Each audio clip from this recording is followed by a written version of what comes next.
listening to the comments on the outcome of American elections. Shame on me.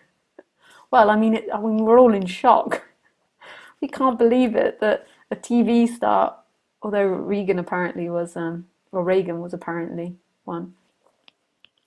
Hi, how important or not do you think it is that the world is going to hell in a handcart? Hi, hey. Everyone's asking political questions because of Trump getting in. Well,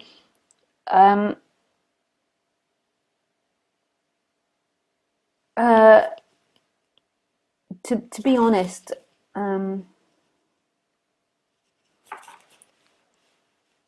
with you about the world going to hell, I mean, that's what we're told by the news and the media and by TV. And who actually believes that stuff? I mean, have any of you ever met Donald Trump? Like, this is what's put on our TV. I'm such an extremist. Like, it's this is what we're told. It's going to hell or not. We don't know. I mean, has anyone ever even walked around the planet and knows that we're actually on a globe floating through space? I mean, it's kind of a bizarre idea, let alone about global warming and all these other things. But having said that,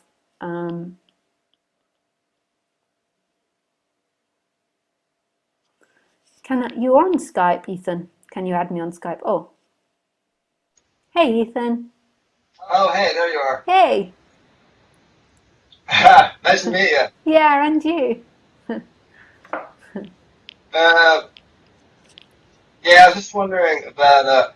I mean, I thought the world was going to hell in a handcart before Trump, and I don't think he's going to make that much difference. Yeah. I mean, the thing about with Trump, I mean, I don't really know that much about it, but it might it might really change things. Not because he's a great leader, but because it's such a dramatic thing that Yeah, Donald Trump is our new president. This is so not our new, your new president. This is so dramatic. I'm actually pretty excited about it. So, you're sorry? I say, I mean, in a way, I'm excited about it because it's going to precipitate a lot of stuff happening. I don't Yeah, know what, but people are going to have reactions, you know? yeah, yeah. It is going to certainly change things, but yeah, it's really weird. He doesn't seem like the type of person that knows anything about politics. No, I don't think he knows much about anything except for how to, you know, successfully cheat people and get what he wants on that level. Yeah, But I think that I mean these are just like questions, but I am sort of curious because I feel like there's like a wave of consciousness that's happening on the planet, but that you don't see much of it in the broad sweep of what you see, in the major media and stuff like that. And even the alternative sources, like some of the spiritual sites, to me seem like they're really have their head in the clouds and they're all waiting for like the ETs to come down and save everybody, or kind of that level. So I'm not sure. The only thing I really know to do is to try to live my life in the way that seems the most sensible, yeah, and try to open my heart and try to stay on track. yeah. Follow what's folding in front of me. I think the biggest revolution of humans is is to wake up, like in the sense of the communication of this subject, because this profoundly changes the mentality of the human. It's not about the person waking up. The person doesn't wake up, but the effect on the body-mind mechanism really change. It really changes because it's no longer desperate to dominate everything because it doesn't see something in life as its completion. So therefore, it's happy to just take what it needs. It doesn't Right. have to have everything because it doesn't have this sense of lack or this sense that life is going to destroy it at any moment.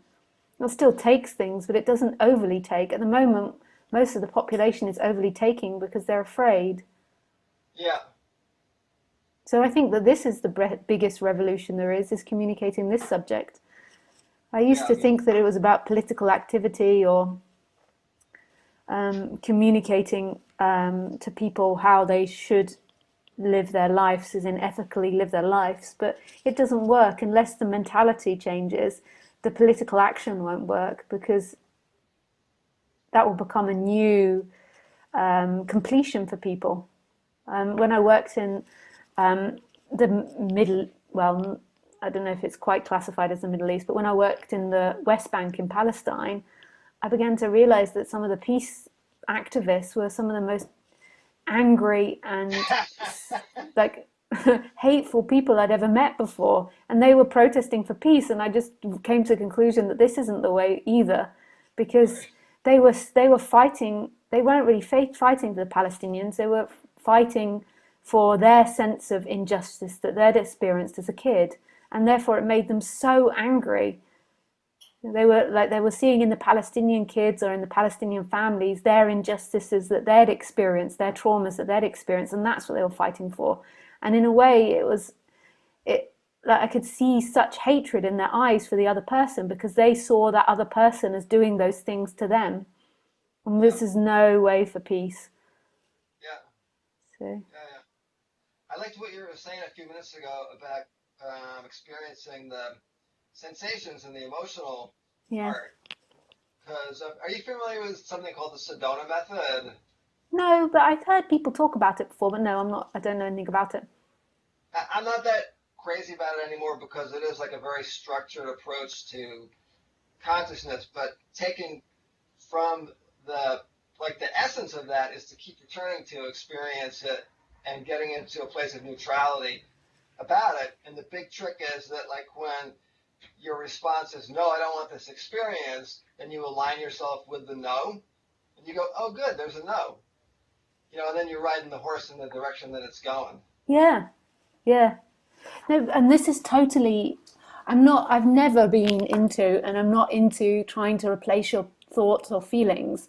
I feel, and the way that I really changed as a person, not the waking up, but the way I really changed was being honest with myself. And when I was honest with myself about what I was feeling and what I was doing, the thoughts and the sensations quickly passed through. When I was lying to myself, this was when I got into hours and hours of like arguments with people in my head and thinking and overthinking and worrying. When I was just honest that I feel afraid now, or I feel vulnerable now, or I feel like no one's going to like me, or I want to manipulate and dominate them, whatever the situation was, then it in a way took away this level of fighting it, and it allowed the expression to come out. But that took me years, with also listening to non-duality, to almost, it wasn't forgive myself, but almost to understand that I wasn't the doer, and that these bodies, when they become separate, they have bizarre ideas, and they basically they they're always trying to look for their piece of cake and dominate. So it was like it took a while for me to accept some of my base feelings. For a long time, I didn't want to accept what I felt. I wanted to be peaceful, or I wanted to be nice, and sometimes I really wasn't. I was a real asshole. Right. Yeah. I don't think I've been stuck in that for quite a while, but I do find that a lot of my approach is to be aware of whatever I'm feeling and try not to suppress it or change it. Yeah, Blah, blah, blah. yeah, And even with that, I find it very difficult to let them just go through. Sometimes I can do like that. Like the other day, I had a great not finding the doer thing that lasted for about a day, where I was really like, ooh, there's really nobody here. Isn't this delightful? And it was so freeing and stuff. And but then it closes in again, and I get pissed off, and I get hurt, and I get yeah, and like mentally I'm okay with that, but it's very difficult to still allow that energy to keep flowing until it's done. You know what I'm yeah, saying? yeah, yeah, for sure. It's the feeling parts is the difficult part. Yeah, for sure. The energy would rather be back in the no doish um, dynamic, that bliss that it gets from the realization there's no doer, and then suddenly life changes and the feelings change, and the person wants to push it out, And it might even allow it for 5 minutes, but then again, it wants to push it out. Right. And it feels like, you know, the big thing I'm trying to be aware of these days is the contraction, like the trying to create a self versus the not trying to create a self, you know? And this seems to be, it's very persistent. And so I've been seeing if I can just be gentle with that and see if it wants to, Yeah, dissolve a little bit. yeah. And I think it sounds like a really beautiful exploration because we get into this idea that the concepts or the ideas will change things, but it's really about the experience, like going back to the experience and the exploration. And it's ultimately not you that does it. There's not somebody there Right. that does it, but it's something that seems to happen with waking up is there's an exploration into what the actual experience is. And it's not always the most comfiest of rides, but it certainly is a ride. Yeah.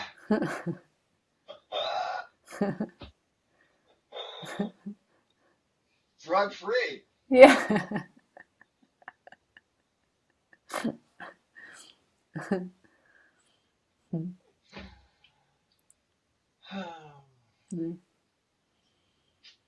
Well, I think I'm going to finish now. I'm hungry for my dinner. Oh, yeah. It's now 8 o'clock, or nearly Oh, 8 o'clock. you need food. Yeah. But nice All to right. speak with you, Ethan, and meet you on here. This is really great. Thanks. Thanks, Ethan. Bye. Bye.